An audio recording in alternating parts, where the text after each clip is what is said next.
Universe நேயர்களுக்கு எனது அன்பான வணக்கத்தை தெரிவித்துக் கொள்கிறேன் தோழர்களே.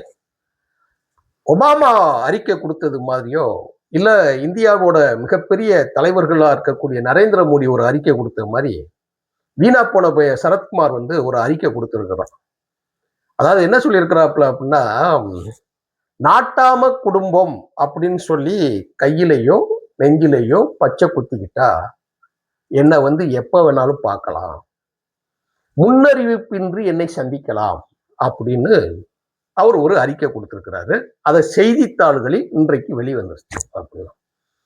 அப்ப இவனுடைய நோக்கம் என்ன, பச்சை குத்துவதனால் ஏற்பட்ட பலன்கள் என்ன, இதுக்கு முன்னாடி அரசியலில் இதை யார் யார் செய்திருந்தார்கள் என்பதை எதிர்கால தலைமுறையினருக்கும் அரசியலில் ஈடுபட விரும்பக்கூடிய தோழர்களுக்கும் இது ஒரு பாடமாகும். இந்த மாதிரி கபோதிகளோட வார்த்தைகள் எல்லாமே நம்ம ரொம்ப கவனமா கேட்கணும். இப்ப ஏன் இந்த மாதிரி அறிக்கை கொடுக்குறான் சரத்குமார்? நைட்ல 2 மணிக்கு எந்திரிச்சு படார்னு பெட்ல இருந்து எந்திரிச்சு பக்கத்தில் படுத்திருந்த பொண்டாட்டி ராதிகாவை எழுப்பி, எனக்கு ஒரு கனவு வந்தது, அந்த கனவு அடிப்படையில நம்ம கட்சியை அப்படியே போய் பிஜேபியோட சேர்த்துடலான்னு நினைக்கிறேன் அப்படின்னு சொன்ன மகா உத்தமர் தான் சரத்குமார். ஒரு கட்சியை ஆரம்பித்து அந்த கட்சியை பெட்ரூம்லே முடிச்ச பாவி பயவ, சாணார்களின் கட்சி என்று சொல்லிக்கொண்டு திரைப்படத்துறைக்குள் இவர்கள் அரசியலில் வளர்ந்த விதத்தை நாம் சொன்னால் காரி உமிழ்வதை விட மோசமா இருக்கும். இவங்களுடைய அரசியல் பேக்ரவுண்ட் என்னன்னு சொன்னா A to Z என்னால் பேச முடியும் சரத்குமாரோட வரலாறு. ஆனால் எதிர்கால இளைஞர்களோட சிந்தனைகளை மழுங்கடிக்கக்கூடிய வகையில் இவர்கள் எல்லோரும் ஒன்று போல் புற்றீசல் போல் புறப்பட்டு வந்துவிட்டு இன்றைக்கு பிஜேபியில் அடைக்கலம் ஆன பிறகு இந்த விஜய் என்கின்ற தனிநபரோட வெற்றி இவர்களுக்கு எல்லாம் தாங்க முடியவில்லை. ஒரு 48 ஆண்டு காலத்திற்கு பிறகு புரட்சி தலைவர் எம்ஜிஆர் அவர்களுக்கு பிறகு திரைத்துறையில் இருந்து ஒரு அரசியல் இயக்கத்தை ஆரம்பித்து உடனடியாக ஆட்சியை பிடித்த அந்த கனவுக்கான காரணங்கள் மிக அற்புதமானவை. அதற்கான காரணங்கள் திராவிட முன்னேற்ற கழகத்தின் பைக்குள்ள இருக்குது, அறிவாலயத்துக்குள்ள இருக்கு. சரி, இவ ஏன் பச்சை குத்த சொன்னா? பச்சை குத்த சொன்னதுக்கு முன்னோடி யார் இருக்கா அப்படின்னு கேட்டீங்கன்னா, நேரடியா பெரியார்கிட்ட தான் போகும். தந்தை பெரியார் அவர்கள் என்ன சொன்னார் அப்படின்னு கேட்டீங்க அப்படின்னா, ஒரு நாள் மிக பெரிய பிரச்சனைகள் எதிர்த்துறையில் இருக்கக்கூடிய தலைவர்கள் கவனங்களை சிதறடித்து தொண்டர்களை காயப்படுத்துகின்ற நிலை வருகிற பொழுது அவர் சொன்னார், என்னுடைய தொண்டர்கள் ஒவ்வொருவரும் கத்தியினை வைத்துக் கொள்ளுங்கள் என்று சொன்னார். அதற்கு சொன்னதற்கான காரணங்கள் 3% பார்ப்பனிய கும்பல் இருக்கு இல்லையா, அந்த கும்பல்களோட அராஜகத்தும் அவர்களுடைய அடியாள்களாக இயக்கக்கூடிய ஆட்சியாளர்களுக்கும் கவனத்தை திருப்பி தன்னுடைய அரசியல் நிலைப்பாட்டினை உறுதிப்பாடு செய்வதற்காக அந்த செய்தியினை தந்தை பெரியார் அவர்கள் செய்தார். ஆனால் பெரியார் அவர்கள் பச்சை குத்துவதை பேரறிஞர் அண்ணா எதிர்த்தார். ஏன் இன்னும் சொல்ல போனா, பெரியார் கருப்பு சட்டை அணிய வேண்டும் என்று சொன்னதவே பேரறிஞர் அண்ணா ஏற்றுக்கொள்ளவில்லை, எதிர்த்தார். அதற்கான காரணங்களை அவர் சொன்னார்.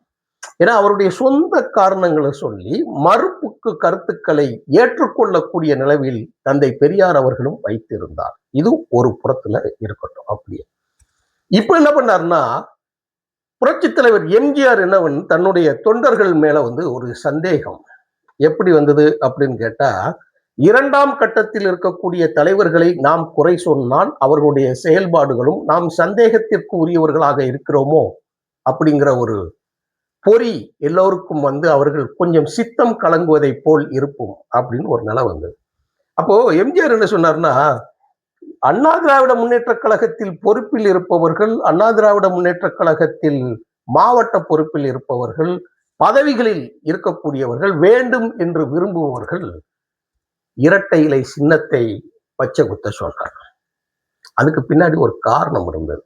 என்னன்னா, 1977 எம்ஜிஆர் அவர்கள் வெற்றி பெற்று ஆட்சி அமைத்த பிறகு கருணாநிதி இந்திரா காந்தியோடு கூட்டு சேர்ந்து கொண்டு, அப்பொழுது ஒரு மிசா காலம், கொடூரமான காலம், நேருவின் மகளே வருக, நிலையான ஆட்சி தருக என்று அப்படியே மாற்றி பேசி ஒரு கூட்டணியை உறுதிப்பாடு செய்துவிட்டு எம்ஜிஆர் ஆட்சியை, அதாவது மக்களால் தேர்ந்தெடுக்கப்பட்ட எம்ஜிஆர் ஆட்சியை கலைத்து விட்டு அதற்கு ஊடுருவக்கூடிய வேலையினை செய்தார்.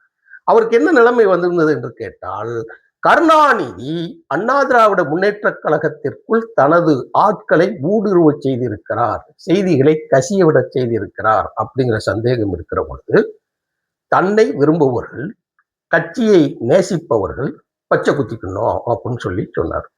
அப்பொழுது உறுதியாக மறுத்தவர் யாருன்னு ஹெச்வி கண்டே. இன்னைக்கும் உயிரோட தான் இருக்கிறார். 100 வயசை தொட போறார், பக்கத்துல நெருங்கிட்டார் அவரு. அவர் ஒரு பார்ப்பன சமூகத்தை சேர்ந்தவர். எனக்கு நன்றாக நினைவு இருக்கிறது. ஹெச்வி கண்டே நேரடியா என்ன செஞ்சாருன்னா, நம்ம ஆழ்வார்பேட்டை தீநகர்ல இருக்கக்கூடிய எம்ஜிஆரோட வீட்டுக்கே போயிட்டார். வீட்டுக்கு போய் வாசல்ல இருந்துகிட்டு உதவியாளரை கூப்பிட்டீங்க, வாப்பா என்னால பச்சையெல்லாம் குத்த முடியாது, வேணா நான் பொறுப்பை வேணா கொடுத்துக்கிறேன் அப்படின்னு சொன்ன உடனே எம்ஜிஆர் யோசிக்க ஆரம்பித்தார். இப்படியும் ஒரு மிகப்பெரிய முதியவர்களை, அரசியல் அனுபவம் வாய்ந்தவர்களுக்கு நாம் சொன்ன கூற்று தவறாக இருக்கிறதோ அப்படின்னு நினைச்சுக்கிட்டு எம்ஜிஆர் பச்சை குத்துறையிலிருந்து வாபஸ் வாங்கிட்டார். ஆனால் அன்று மிகப்பெரிய தீவிரவாதிகளாக, மிகப்பெரிய விசுவாசிகளாக இருந்தவர்கள் என் நிலைமை என்னன்னு கேட்டா, ஒரு சின்ன எடுத்துக்காட்டு ஒன்று சொல்றேன். விருதுநகர் மாவட்டம் எங்க மாவட்டம் தான். ராஜபாளையம் உள்ளடக்கியது, எங்க ஊரை சேர்ந்ததுதான். அதுக்கு மாவட்ட செயலாளர் இருக்கிறது யார் தெரியுமா? KKSSR ராமச்சந்திரன். அவர் இன்னைக்கு இந்த விஜய் பிரிவுல சின்ன பசங்கள்லாம் மினிஸ்டரா இருக்கிறாங்க, சட்டமன்ற உறுப்பினர்களாக இருக்கிறார் இல்லையா? அது மாதிரி அந்த காலத்துல வெற்றி பெற்று அமைச்சராகும் இளைய வயதினர்கள். ஆனால் திராவிட முன்னேற்ற கழகத்தில் பேரறிஞர் அண்ணாவோடு, பெரியாரின் தத்துவ கருத்துகளோடு ஏற்றுக்கொண்டு பயணித்த காலம், அதை இதோட சேர்க்கக்கூடாதுங்க. அவர்களுடைய கல்விகள் இவர்கள் பக்குவப்படுத்தியது என்றுதான் ஏற்றுக்கொள்ள வேண்டுமே தவிர அதையும் இதையும் முடிச்சு போடக்கூடாது. அப்போ உணர்ச்சி வசப்பட்ட தோழர்கள்லாம் என்ன செஞ்சாங்க அப்படின்னா, கையில இரட்டை இலை படத்தை குச்சை குத்திட்டு, பச்சை குத்திட்டு, கீழே எம்ஜிஆர் வாழ்க, அண்ணா நாமம் வாழ்க அப்படின்னு சொல்லி பச்சை குத்துனவங்க இருக்காங்க. ஆனா எம்ஜிஆர் மறைந்த பிறகு என்ன நடந்தது? யாரை எதிர்த்து தன்னுடைய இயக்கத்தை கட்டமைத்தாரோ, யாரை தீய சக்தி என்று சொல்லி தொண்டர்களை வார்ப்பித்தாரோ, அனைய தலைவர் மறைந்த பிறகு திக்கற்றவர்களாக, திசையற்றவர்களாக மாறிப்போனார்கள். எம்ஜிஆர் அவர்களுடைய மனைவியின் பக்கம் இருந்து அரசியல் ஒரு புறம் துவங்கினாலும், எம்ஜிஆருக்கு அடுத்த நிலையில் கொள்கை பரப்பு செயலாளராக இருந்த ஜெயலலிதா அவர்களின் பின்னால் இந்த குரூப் எல்லாமே போனாங்க. அழகு திருநாவுக்கரசு, KKSSR, மதுசூதனன், இப்படி ஒரு குரூப் எல்லாமே போனாங்க. அவங்க எல்லாருமே பார்த்தீங்கன்னா கையில பச்சை குத்துனவங்க. பச்சை குத்துனவங்க நிலைமை இன்னைக்கு உயிரோட இருக்கிறாங்க. திருநாவுக்கரசு இருக்கிறாரு, காங்கிரஸ்ல இருக்கிறாரு, KKSR இருக்கிறாரு, திமுக மாவட்ட செயலாளராக இருக்கிறாரு. அதே பச்சை கையில குத்தி இருக்கிறாங்க. நானே பார்த்திருக்கிறேன். அரசியல் நிலைப்பாட்டினை மாறிய பிறகு எம்ஜிஆரோடு சக காலத்தில் பயணித்த அரசியல் தலைவர் என்கின்ற முறையில் கருணாநிதி அதை ஏற்றுக்கொண்டார். அதுல ஒரு அதிசயம் இருக்கிறதுன்னு கூட நம்ம சொல்லலாம். விசுவாசமிக்க திராவிட இயக்கத்தின் தொண்டர்களை நான் ஏற்றுக்கொள்வேன் என்கின்ற அடிப்படையில் திமுக எப்பயுமே மடியில விழுவுறதை அப்படியே ஒழிச்சு வச்சுக்கக்கூடிய பக்குவத்தை இருந்தவன் கருணாநிதி. அந்த அடிப்படையில் இன்னைக்கு அதனால்தான் இன்னைக்கு ஒரு அரசியல் நிலைப்பாடு இருக்கு இல்லையா? அதிமுகவில் இருந்து வரக்கூடிய முக்காவாசி பேர் தான் இன்னைக்கு திமுக கட்சியவே நடத்துகிறார்கள் என்பதுதான் இன்னைக்கு அடிப்படை உரிமையா இருக்கு. சரி, இந்த ஓரத்தில் இருக்க வச்சிடும். இதே காலகட்டத்தில் இன்னொரு பேச்சு முறை ஒரு இதுல வருகிற போது எம்ஜிஆர் சொன்னார். என்ன சொன்னார்னா, எல்லா இடங்களிலும் கலவரங்களும், ஊர்வலங்களில் தடியடிகளும், பிரச்சனைகளும் நடந்து கொண்டே இருக்கிற பொழுது அதிமுக காரங்கள்லாம் கத்தி வச்சுக்கோங்கன்னு சொன்னார். எம்ஜிஆர் சொன்னார் கத்தி வச்சுக்கோங்கன்னாரு. இதை பெரியாரும் சொன்னார். பெரியாரோட அந்த கோட்பாடை எடுத்துக்கொண்டு கையில வச்சுக்கிட்டாங்க. பெரியார் தன்னுடைய அரசியல் பிரச்சாரங்களிடம் தத்துவ கருத்துக்களை பிரதிபலிக்கிற நேரங்களில் சாணங்களாலும், அழுகிய தக்காளிகளாலும், முட்டைகளாலும், மலங்களை கொண்டு கூட எரியக்கூடிய அந்த சூழலை அனுபவித்தவர்கள் சொல்லுகிறதுக்கு ஒரு காரணம் இருந்தது. ஆனால் ஆளுங்கட்சியாக இருந்த எம்ஜிஆர் அவர்கள் சொல்ற கருத்துல என்ன இருக்கும்? ஆனா இதுல ஒரு விஷயம், ஒரு ரொம்ப வினோதமா ஒண்ணு நடந்தது. என்னடா, ஆளுங்கட்சியாக இருக்கக்கூடிய எம்ஜிஆரே இப்படி ஒரு கருத்தை சொல்லிட்டாரு அப்படின்னா நம்ம என்ன செய்யணும்னு சொல்லி ஒரு கூட்டத்தை போட்டு கருணாநிதி நம்ம ஆளுகள்லாம் துப்பாக்கி வச்சுக்கோங்கன்ட்டான். ஆளை விட்டு தூண்ட விட்டு பேச வச்சு அதை செய்தியாக்கிட்டு அதை அவனே மறுத்துருவான். இதுதான் திமுகவோட சாபக்கேடு. அதனால்தான் தீய சக்தி என்று சொல்லுவார்கள். இப்படி அரசியலில் மிகப்பெரிய உச்சத்தை தொட்ட இந்திய அரசியல் சாசனத்துப்படி இயங்கக்கூடிய, ஏன் இந்திய குடியரசு சட்டத்தின் மீது சத்தியம் பண்ணி ஆட்சி பதவி என்று அனுபவித்தவர்கள் வார்த்தைகளை மீறி இப்படி சொல்லி விடுவார்கள். இப்ப எனக்கு தெரிய 2 தோழர்கள் என்னோட பயணித்தவர்களே உண்டு. மிகப்பெரிய ஒரு கல்வியின் தந்தையாக இருக்கக்கூடியவரே உண்டு. அவர் ஒரு தலைவர், மிகப்பெரிய ஒரு தலைவரோட படத்தை நெஞ்சில பச்சை ஊட்டியிருப்பார். இன்றும் எனக்கு மிகவும் நெருக்கமான வேண்டப்பட்டவர். இந்த காணொலியை அவரும் பார்ப்பார். இன்னொரு தோழர் கை ஃபுல்லா பச்சை ஊத்தி இருப்பாங்க. ஒரு 3 ஆண்டுகளுக்கு முன்பு ஒரு சின்ன பிரச்சனை வருகிற பொழுது அவங்க எல்லாம் வெளியேறி போயிட்டாங்க. அதுக்காக கையவா வெட்ட முடியும்?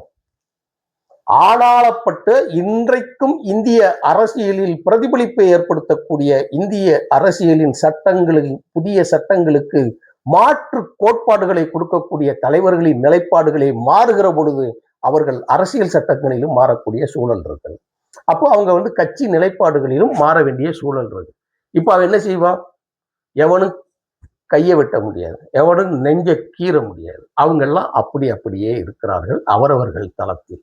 நான் அரசியலில் 40 ஆண்டுகளுக்கு மேலாக முழுமையாக பயணிக்கிறவன் என்றும் முறையில் நான் சொல்லுகிறேன். சரத்குமார், நடிகர் சரத்குமார், நள்ளிரவு சரத்குமார், சமத்துவ நாயகன் சரத்குமார், இவருடைய கருத்துக்கள் என்பது மிகவும் அபத்தமானவை.